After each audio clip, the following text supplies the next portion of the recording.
بسم اللہ الرحمن الرحیم۔ السلام علیکم۔ 9th کلاس، کیسے ہیں اسٹوڈنٹس؟ میں امید کرتی ہوں سب ٹھیک ہوں گے۔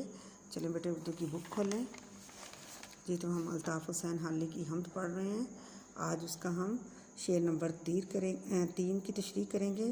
محرم بھی ہے ایسا ہی جیسا کہ ہے نامحرم، کچھ کہہ نہ سکا جس پر یہاں بید کھلا تیرا۔ محرم جاننے والا بھی ایسا ہی ہے جیسا کہ نامحرم نہ جاننے والا، کچھ کہہ نہ سکا کچھ بیان نہ کر سکا جس پر یہاں بھید کھلا تیرا راز کھلا۔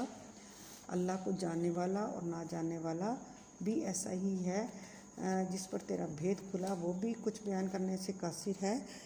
تو اس کا تشریح کی طرف ہم آتے ہیں۔ اگرچہ انسان کھلی آنکھوں سے کائنات کا مشاہدہ کر رہا ہے مگر اس کی حقیقت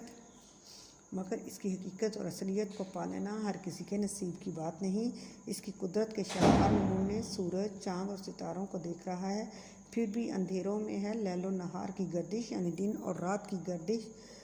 سب کچھ اس کی سمجھ سے بالا تر ہے۔ جب تک کہ اللہ خود بصیرت کی آنکھ عطا نہ فرمائے، سمجھ کی آنکھ عطا نہ کر دے، اس کے لیے پورا جہان تاریک ہی تاریک ہے۔ علامہ اقبال نے فرمایا، دل بینا بھی کر خدا سے طلب، دیکھنے والا دل۔ آنکھ کا نور دل کا نور نہیں۔ انسان کو دل کا نور تبھی نصیب ہوتا ہے جب وہ اپنے آپ کو مکمل طور پر اپنے خالق و مالک کے حوالے کر دے۔ جب انسان اللہ تعالیٰ کی مسلسل عبادت و ریاضت و مجاہدے کرتا ہے تو ایک مقام ایسا آتا ہے کہ اس کو اللہ تعالیٰ کی کسی قدر معرفت حاصل ہو جاتی ہے، یعنی اللہ تعالیٰ کی پہچان ہو جاتی ہے، لیکن وہ اس کیفیت کو بیان کرنے سے قاصر ہے۔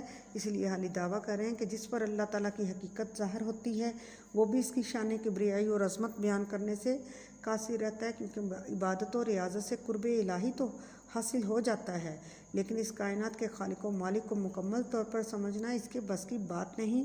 بقول اکبر الہ آبادی، عقل میں جو گر گیا لا انتہا کیوں کر ہوا، جو سمجھ میں آ گیا پھر وہ خدا کیوں کر ہوا۔ اسی لیے حالی کہتے ہیں کہ جس پر اللہ کی ذات کے راز ظاہر ہو جاتے ہیں وہ بھی اس کی ذات کے بارے میں بتا نہیں سکتا، اور نہ اسی وجہ سے نہ جاننے والوں کے مترادف ہوتا ہے۔ گویا محرم اور نامحرم دونوں ایک جیسے ہیں، یعنی جاننے والے اور نہ جاننے والے دونوں ہی ایک جیسے ہیں۔ چلیں ٹھیک ہے بیٹے، یہ ہمارا آج کا یہ شعر مکمل ہوا۔ آپ نے اس کی بہت سمجھ کے ساتھ اچھے طریقے سے اس کی تشریح کرنی ہے اور اس کو یاد کرنا ہے۔ اللہ حافظ۔